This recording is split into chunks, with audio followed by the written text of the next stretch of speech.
But first, how do you feel about spiders? Ugh, they nasty. I don't like them. Itsy Wincy Spider went up the water spout. Down came the rain and washed the spider out. Up came the sun and dried out all the rain. So the Itsy Wincy Spider went up the spout again. Cute children's songs notwithstanding, most people either hate spiders, detest spiders, or loathe spiders. But Ann Morton is not like most people. Oh, she seems average enough. 70 years old, widowed, 2 grown children. She lives in this house just outside of Richmond, Virginia. It's a beautiful house filled with some lovely antiques. But as you wander through it, be very careful going through the doorways so you don't bump into the spiders. That's right, spiders. For Ann Morton is so in love with spiders that she's become a world-renowned authority on them and is affectionately known as the Spider Lady of Richmond. Most of the people who are watching this interview, this very minute, see them all out there, are saying, oh, spiders are disgusting. I hate spiders. What do you tell people like that? Well, I say, if you knew something, just a little bit about them, then you would understand them and you would really enjoy them. They're around your home, in your yard. You can go out and watch the spider spin a web. It only takes 45 minutes. It's just that they simply do marvelous things like spin those webs, change color. Can you change color? No, ma'am. Well, I think that's pretty remarkable. Now, Ann Morton didn't grow up loving spiders. In fact, she never thought about them until she found herself in her later years with nothing to do. I had taken up photography earlier, and I thought one day, well, I think I'll just go out and photograph a spider web because they're so beautiful, and then I would hang this was just to be in black and white, then I would hang that in my kitchen. But when I made the pictures, they were a total failure, and I was very upset because I'd been making pictures for 14 years. So I thought, well, maybe I need to know something about spiders. So I went to the Congressional Library and I read, they had only 13 books on spiders, and I stayed there 2 weeks and read everything about spiders.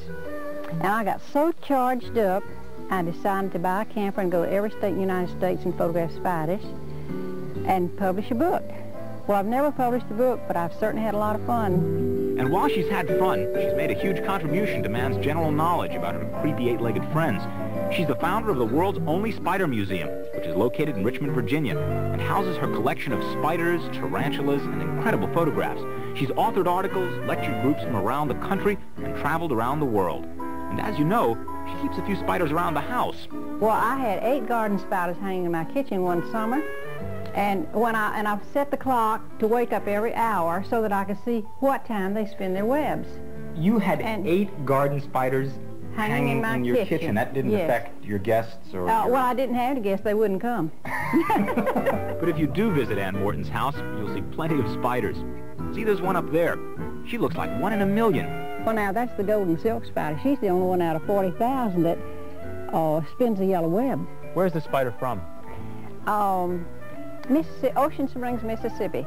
Were you down there visiting family, or? No, I went, especially I made a 2,000-mile trip in 3 days to get these spiders so you'd have something to show. Do you often make long trips to find spiders? Oh, I've traveled every state in the United States to find spiders, to photograph spiders. I've been to Peru, Bolivia, Costa Rica. Yes, I go anywhere. After spending a while with Ann Morton, you find that spiders are interesting, especially at supper time. Now, this little guy is a cricket. Yes. And he is the victim and dinner. Right. At the same time. What's going to happen to him once he gets captured? The spider injects the poison, which paralyzes the cricket and also dissolves the tissues. So when they begin to feed, well, it bites it several times up and down the body. So when they begin to feed, they're sucking out the juices. And then the outside part, the shell, is left empty, which they chew up. Au revoir. Oh, I don't know if she'll eat or not. Oh, she did. She is hungry. Look at her go. Oh. Now, you notice she's biting it in the head, and again, and again, and again. That looks terrible. What's she doing? Well, that paralyzes the cricket. It also dissolves the tissues, and then she sucks the juices out later. Now, you see her cutting the threads all around the cricket? Well, she's going to wrap it up, and of course she has to have it free of that in order to do it. She's going to take it to go. She's going to take it back to where she hangs in the web. Ooh, I'm having a really hard time watching it. Doesn't that ever bother you? Oh, you'll soon forget this. Oh no, I will never forget this, believe and me. You will really enjoy spiders if you learn just a little bit about them. I will not forget this. I can tell you that it's one of the more memorable things I've ever seen. But it's a little tough to handle. I mean, I think for most of the people in our audience, that's a little hard to watch. Well...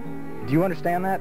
That for most people, spiders are sort of... The way it bothers me is that I have taken something alive and caused its death. Mm-hmm. That bothers me, so I usually don't think about it. And if you think dinner was something, well, here's Linda. Linda is an orange-kneed Mexican tarantula. Oh, she's lovely. And she's soft like velvet. You should touch her. Just pass your finger underneath there so you can feel the claws. You can do that. Oh, it's really... Yeah. This is harder than it looks, you know? That's it. Oh, that's real soft. Yeah. Don't you think it's velvety? Yes, it feels nice, but I can't tell if she's enjoying it or not. Oh, yes, she's used to that. You seem to have a certain degree of affection for them. Well, I do. The way people do for kittens, or puppies, or little baby chickens, or ducks. And even though they're mature, I still feel they're small and cuddly. But you understand that most people find them, dare I say it, disgusting. Well, I think that's a harsh word. I think when you go any place and you're learning something new and you're seeing something new, you should open your mind. And I can see yours is cracking. Well, everybody thinks I'm crazy, but I can't see that it's peculiar at all. It doesn't seem strange to me in any shape or form.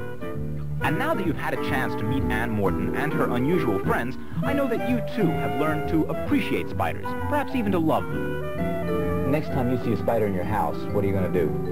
Run. Step on it. Oh, well, you can't change the whole world in 7 minutes. We'll be right back with our PM Magazine departments.